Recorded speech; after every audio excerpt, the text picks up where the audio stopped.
الف لام میم، یہ حکمت کی بھری ہوئی کتاب کی آیتیں ہیں، نیکوکاروں کے لیے ہدایت اور رحمت، جو نماز کی پابندی کرتے اور زکوٰۃ دیتے اور آخرت کا یقین رکھتے ہیں، یہی اپنے پروردگار کی طرف سے ہدایت پر ہیں اور یہی نجات پانے والے ہیں۔ اور لوگوں میں بعض ایسا ہے جو بےہودہ حکایتیں خریدتا ہے تاکہ لوگوں کو بے سمجھے خدا کے رستے سے گمراہ کرے اور اس سے استہزاء کرے، یہی لوگ ہیں جن کو ذلیل کرنے والا عذاب ہوگا۔ اور جب اس کو ہماری آیتیں سنائی جاتی ہیں تو اکڑ کر منہ پھیر لیتا ہے،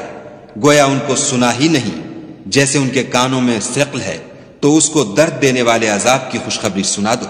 جو لوگ ایمان لائے اور نیک کام کرتے رہے ان کے لیے نعمت کے باغ ہیں، ہمیشہ ان میں رہیں گے۔ خدا کا وعدہ سچا ہے اور وہ غالب حکمت والا ہے۔ اسی نے آسمانوں کو ستونوں کے بغیر پیدا کیا جیسا کہ تم دیکھتے ہو، اور زمین پر پہاڑ بنا کر رکھ دیے تاکہ تم کو ہلا نہ دے،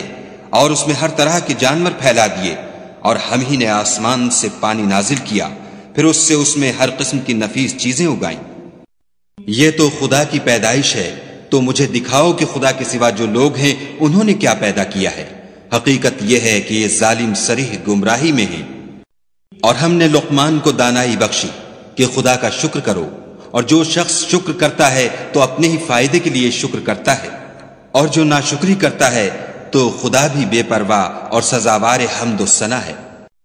اور اس وقت کو یاد کرو جب لقمان نے اپنے بیٹے کو نصیحت کرتے ہوئے کہا کہ بیٹا، خدا کے ساتھ شرک نہ کرنا، شرک تو بڑا بھاری ظلم ہے۔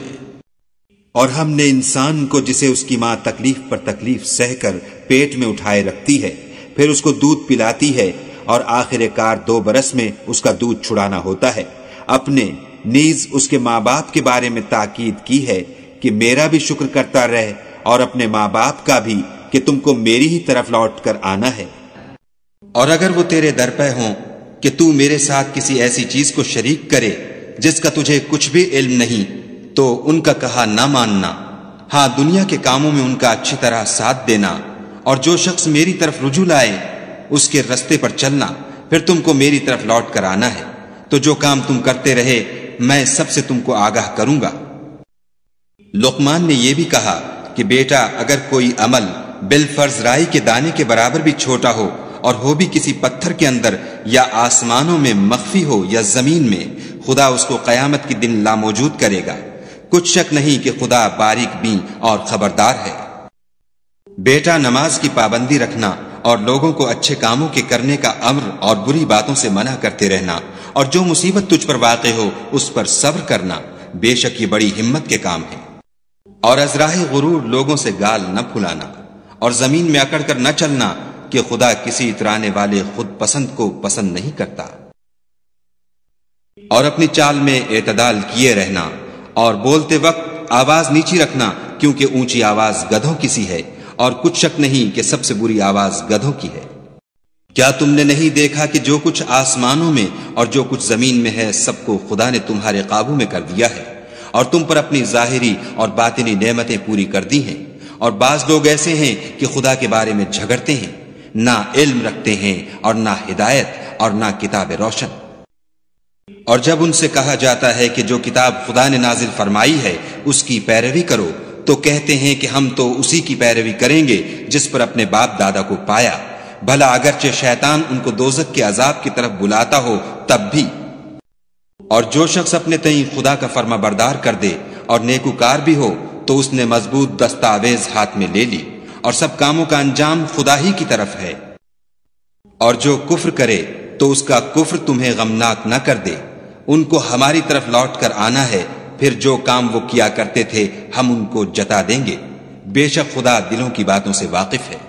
ہم ان کو تھوڑا سا فائدہ پہنچائیں گے، پھر عذاب شدید کی طرف مجبور کر کے لے جائیں گے۔ اور اگر تم ان سے پوچھو کہ آسمانوں اور زمین کو کس نے پیدا کیا، تو بول اٹھیں گے کہ خدا نے۔ کہہ دو کہ خدا کا شکر ہے، لیکن ان میں اکثر سمجھ نہیں رکھتے۔ جو کچھ آسمانوں اور زمین میں ہے سب خدا ہی کا ہے، بے شک خدا بے پرواہ اور سزاوار حمد و ثنا ہے۔ اور اگر یوں ہو کہ زمین میں جتنے درخت ہیں سب کے سب قلم ہوں، اور سمندر کا تمام پانی سیاہی ہو، اور اس کے بعد 7 سمندر اور سیاہی ہو جائیں تو خدا کی باتیں یعنی اس کی صفتیں ختم نہ ہوں، بے شک خدا غالب حکمت والا ہے۔ خدا کو تمہارا پیدا کرنا اور جلا اٹھانا ایک شخص کے پیدا کرنے اور جلا اٹھانے کی طرح ہے، بے شک خدا سننے والا دیکھنے والا ہے۔ کیا تم نے نہیں دیکھا کہ خدا ہی رات کو دن میں داخل کرتا ہے اور وہی دن کو رات میں داخل کرتا ہے، اور اسی نے سورج اور چاند کو تمہارے زیر فرمان کر رکھا ہے، ہر ایک ایک وقت مقرر تک چل رہا ہے، اور یہ کہ خدا تمہارے سب اعمال سے خبردار ہے۔ یہ اس لیے کہ خدا کی ذات برحق ہے، اور جن کو یہ لوگ خدا کے سوا پکارتے ہیں وہ لغو ہیں، اور یہ کہ خدا ہی عالی رتبہ اور گرامی قدر ہے۔ کیا تم نے نہیں دیکھا کہ خدا ہی کی مہربانی سے کشتیاں دریا میں چلتی ہیں تاکہ وہ تم کو اپنی کچھ نشانیاں دکھائے؟ بے شک اس میں ہر صبر کرنے والے اور شکر کرنے والے کے لیے نشانیاں ہیں۔ اور جب ان پر دریا کی لہریں سائبانوں کی طرح چھا جاتی ہیں تو خدا کو پکارنے اور خالص اس کی عبادت کرنے لگتے ہیں، پھر جب وہ ان کو نجات دے کر خشکی پر پہنچا دیتا ہے تو بعض ہی انصاف پر قائم رہتے ہیں، اور ہماری نشانیوں سے وہی انکار کرتے ہیں جو عہد شکن اور ناشکرے ہیں۔ لوگوں اپنے پروردگار سے ڈرو اور اس دن کا خوف کرو کہ نہ تو باپ اپنے بیٹے کے کچھ کام آئے اور نہ بیٹا باپ کے کچھ کام آ سکے، بے شک خدا کا وعدہ سچا ہے۔ بس دنیا کی زندگی تم کو دھوکے میں نہ ڈال دے، اور نہ فریب دینے والا شیطان تمہیں خدا کے بارے میں کسی طرح کا فریب دے۔ خدا ہی کو قیامت کا علم ہے، اور وہی مے برساتا ہے، اور وہی حاملہ کے پیٹ کی چیزوں کو جانتا ہے کہ نر ہے یا مادہ، اور کوئی شخص نہیں جانتا کہ وہ کل کیا کام کرے گا، اور کوئی متنفس نہیں جانتا کہ کس سرزمین میں اسے موت آئے گی، بے شک خدا ہی جاننے والا اور خبردار ہے۔